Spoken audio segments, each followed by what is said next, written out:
Hello everyone, সবাই কেমন আছো? আশা করি সবাই খুব ভালো আছো। তো চলে এলাম আরও একটা কাজের ভিডিও নিয়ে। তো এই খড়ি রঙগুলোকে আপাতত আমি এখানে ভিজিয়ে দেবো জল দিয়ে। আর একটা রঙের ভিডিও তোমাদের সাথে শেয়ার করছি। কাজের খুব কয়েকদিন আগের কাজের ভিডিও, এটা কার্তিক পুজোর আগের ভিডিও। কার্তিক রঙের কাজের কারণে কী হয়েছিল, ভিডিওটা দিতে পারিনি আর কি, সেই জন্য ভিডিওটা এখন আমি দিচ্ছি। আর ভিডিওটা হচ্ছে রং করা থেকে সম্পূর্ণ কমপ্লিট করা পর্যন্ত ভিডিওটা আমি কিছু কিছু করেছি আমি। তোমরা ভিডিওটা অবশ্যই দেখো শেষ পর্যন্ত, অবশ্যই তোমাদের ভালো লাগবে। তো খড়ি করার পর আমি এখন কালারটা করছি। কালারটা আমরা প্রথমে দিয়েছিলাম, কিছুটা কালার করা ছিল এবং তার সাথে আর কিছুটা কালার দিয়ে কালারটাকে একটু বাড়িয়ে নিয়েছিলাম। আমরা ছেলেদের কালার করি, বা ছেলে বা মেয়েদের কালার করার জন্য সবাই যেভাবে কালার করে আমরা সেভাবে কালার করেছি, স্টেনার, হলুদ, অরেঞ্জ এবং সাদা দিয়ে। এবার যে যেরকম কালার করে, ডিপ হালকা যে যেরকম করে, তো কালারটা তার উপরে নির্ভর করবে। আমরা যেহেতু একটু হালকা কালার করি, সেই জন্য কালারটা একটু হালকা হবে। তো এটা ডিপ হয়ে গেছে কালারটা, একটু সাদা দিয়ে কালারটাকে একটু হালকা করা হবে।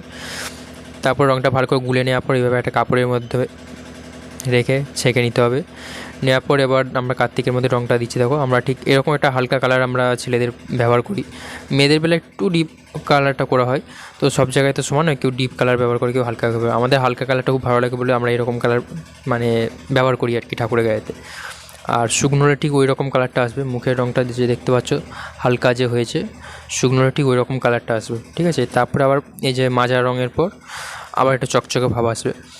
আর ঠাকুর মাজার কিন্তু 3 রকম পদ্ধতি আমরা করি। একটা হচ্ছে বার্নিশ তেল ব্যবহার করি, আর একটা এরকম মাজা, আর একটা মুক্তা রঙ ব্যবহার করি। মুক্তা রঙটা সেরকম একটা ব্যবহার করা হয়নি, মাজা রঙটা বিশেষ করে করা হয়, আর বার্নিশ তেলটা করা হয়। বার্নিশ তেলটা শুধুমাত্র কালী ঠাকুরের বিষয়ে করা হয়, আর মাজা রঙগুলো যে কোনো ঠাকুরেই ব্যবহার করা হয়। এরকম রং করার পর ঠাকুরটা শুকনো হয়ে গেলেই, শুকনো কাপড় দিয়ে ঘষলেই কিন্তু মাজা রং আপনি কিন্তু চকচক করবে।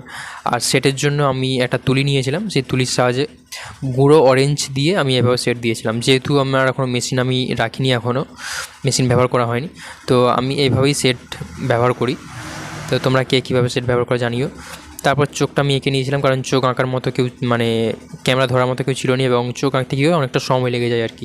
তো সেই চোখ আঁকার ভিডিওটা আমি করিনি।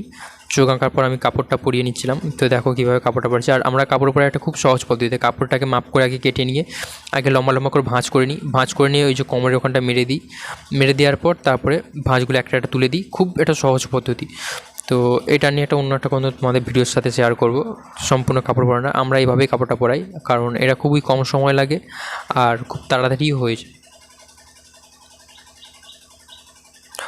অনেকে অনেক রকমভাবে কাপড় পরায় পদ্ধতিতে, আমরা এইভাবে কাপড়টা পরাই। যে দেখছো এইভাবে ভাঁজটা করে নিচ্ছি।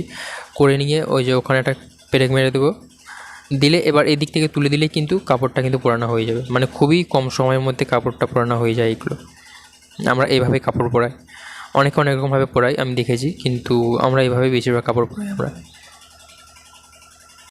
আর যেহেতু আমি ধুতিটা হলুদ দিয়েছি, সেই জন্য কোমরে আমি একটা লাল ওড়না দিয়ে দিচ্ছি। আর কাঁধেরটা একটা আকাশি কালার দিয়ে দিলে মোটামুটি কাজটা এটা মিটে যাবে। আর কাপড়টা যেহেতু ছোটো আছে, সেই জন্য আলাদা আলাদা করে টুকরো করে কোমরের গামছাটা মারতে হচ্ছে, ওড়নাটা। নাহলে সাধারণত আমরা এক কাপড়েই মেরে দেওয়া হয়। লম্বা করে ভাঁজ করে মাঝখানে পিন মেরে দু সাইডে ওইভাবে টেনে দিলে আমাদের কাপড় পরানো হয়ে যায়। কাপড়টা যেহেতু লাস্টের দিকে একটু শর্ট আছে কাপড়টা অনেকটাই, তো প্রথমের দিকে ঠাকুর অনেক চলে গেছে, তো সেই জন্য মাল একটু কম শর্ট আছে, সেই জন্য এর মধ্যে একটু ম্যানেজ করতে হচ্ছে আর কি। সেই জন্য কাপড়টা এভাবে কেটে কেটে পরাতে হচ্ছে।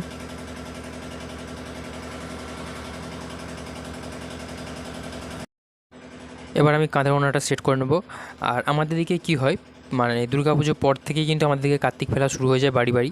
সেই জন্য লাস্টের দিকে মাসের শেষের দিকে কিন্তু খুব একটা কার্তিকের টান থাকে না, আর খুব একটা বিক্রি হয় না। অন্যান্য জায়গায় কী হয়, কার্তিক পুজোর 2-1 দিন আগে, 1 সপ্তাহ আগে থেকে সব বাড়ি বাড়ি কার্তিক ফেলে। আমাদের এখানে দুর্গা পুজোর পর থেকে মোটামুটি কার্তিক ফেলা শুরু হয়ে যায়। দুর্গা পুজোর পর বা লক্ষ্মী পুজোর পর থেকে শুরু হয়ে যায়। অনেক সময় তো বিয়েতেও, এখন তো বেশিরভাগ সময় বিয়েতেও গিফটের মাধ্যমে করে কার্তিক দিয়ে দিচ্ছে এখন। তো আমাদের দিকে কী হয়, ওই রকম আগে থেকে সব কার্তিক ফেলে দেওয়া হয়। সেই জন্যে আমাদের লাস্টের দিকে খুব একটা কার্তিকের টান থাকে না। আর পাশে আরও 2টো ঠাকুর আছে, সেগুলো কালার করতে দিয়ে গেছে ঠাকুরগুলো। যেহেতু ওগুলো গত বছর ঠাকুর ছিল, গত বছর ঠাকুর থাকার কারণে কী হয়েছিল, তারা বাড়িতে পুজো করেনি, তাদের একটা সমস্যার কারণে অনেক সময় হয় কি, তো পুজো হয় না আর কি। হয়তো যে বছর দেয় তাদের হয়তো সমস্যার কারণে তারা পুজো করে না, রেখে দেয়। পরের বছর আবার ঠাকুরটা নতুন করে রং টং করে তারা আবার পুজো করে। তো আমার পাশে আরও 2টো ঠাকুর আছে, সেগুলো রং করতে দিয়ে গেছে। আর এটা আমার হাতের বানানো, এটা একজনের বাড়িতে মানত করা আছে, তাই এরা ঠাকুরটা বানাতে দিয়েছে। ঠাকুরটা আনতে আসবে, সেই জন্য এটাকে কমপ্লিট আগে করে দিচ্ছি আমি, তারপর বাকিগুলো করব। আর এই হচ্ছে আমার সাজানো হয়ে গেছে সম্পূর্ণভাবে। তোমরা জানিও কেমন লেগেছে। খুব একটা ভালো পারি না আমি অবশ্যই, তো মোটামুটি চেষ্টা করি আমি আমার মতো কাজ করার। পাশের ঠাকুরগুলো আমি সম্পূর্ণভাবে সাজিয়ে নিয়েছি আমি। আর এটাও একটা শিল্পীর হাতের বানানা, আর এটা আমার, আর এটা একটা শিল্পীর হাতের বানানা।